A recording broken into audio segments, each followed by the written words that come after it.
Hey there, and welcome. Today, we're taking a leap into the future. No, not with a time machine, but with something just as cool, the future tense. It's how we chat about our plans, make predictions, and really talk about anything that hasn't happened yet. So, let's get right to it. So take a look at this. It sounds like a pretty standard plan for a workday, right? But check out the language. I will reach. I will be attending. I will have reviewed. They're all talking about the future, but each one feels a little different. So what's the deal? Why do we need all these different ways to talk about what's next? Well, that is exactly what we're going to break down today. Here's a quick look at our game plan. We're going to start with the absolute basics. Then we'll walk through the different kinds of future tenses one by one. And at the end, we'll wrap it all up with a really handy summary. Okay, first things first. What even is the future tense? Simply put, it's all about actions that haven't happened yet. Anything that's set to take place sometime after this very moment. And this visual, it lays it out perfectly. You know, tenses are really all about time. You've got the past, which is done. You have the present, which is happening right now. And then there's the future, that whole wide open space of what's to come. The future tense is just our way of talking about everything in that space. So when you boil it down, the future tense is for anything that's going to happen after now. And the most basic formula, the one we're going to build on, is super simple. It's just your subject, the word will, and then the basic form of the verb, like she will write a letter. Easy, right? All right, let's dive into our first and probably the most common type, the simple future. This is your workhorse, the one you'll use for most of your conversations about what's coming up. So, you use the simple future for actions you're pretty sure are going to happen. The structure is just what we saw, subject plus will plus the verb. For example, I will study English tomorrow. It's simple, it's direct, it gets the job done. Okay, now this is a big one. This is where people get tripped up all the time. When do you use will versus going to? Think of it like this. You use will for spontaneous, in-the-moment decisions. Like if the phone rings, you say, I'll get it. You didn't plan it. It's also for promises and predictions based on just your opinion. On the other hand, going to is for stuff you've already planned out. If you've bought the tickets, you'd say, I am going to see the movie.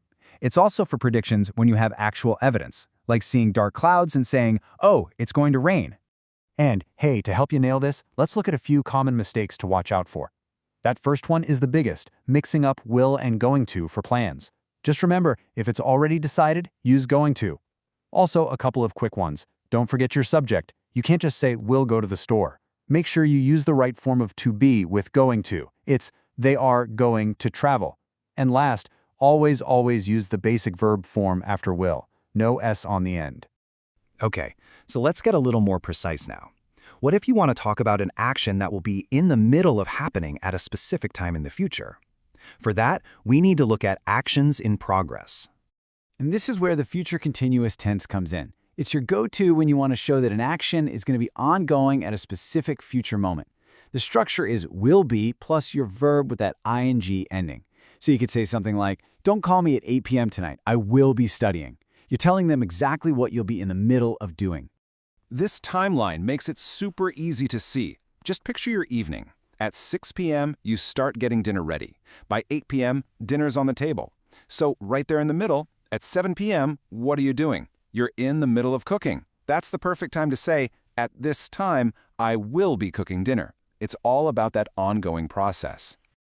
But what if you need to talk about actions that will be totally finished or completed by a certain time in the future? For that, we've got to bring in the perfect tenses. So, the future perfect tense is all about completion. Think of it as setting a future deadline for an action to be done. The structure is will have plus the past participle of the verb, like the finished in have finished. A great example is, by 7 p.m., I will have finished my homework. The action of finishing will be in the past, even though you're talking about a future time. And now for its sibling, the future perfect continuous. This one is all about duration. It's not about the action being finished, but about how long an action has been happening up to a certain point in the future. Yeah, the structure's a bit of a mouthful. Will have been plus the ing verb. But look at the example. By 10 p.m., I will have been studying for 2 hours. See?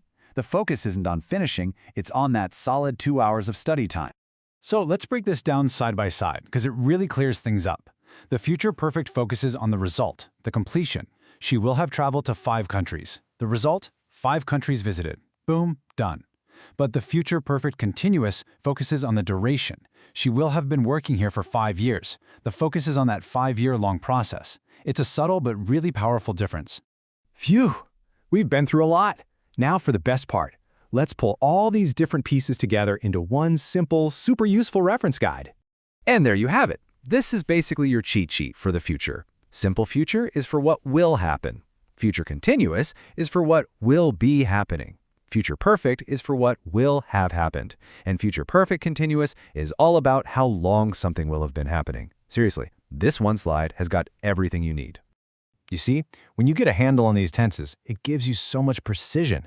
You're not just vaguely talking about the future, you're painting a really clear picture of exactly how and when things will unfold. Which, of course, leaves us with one final thought.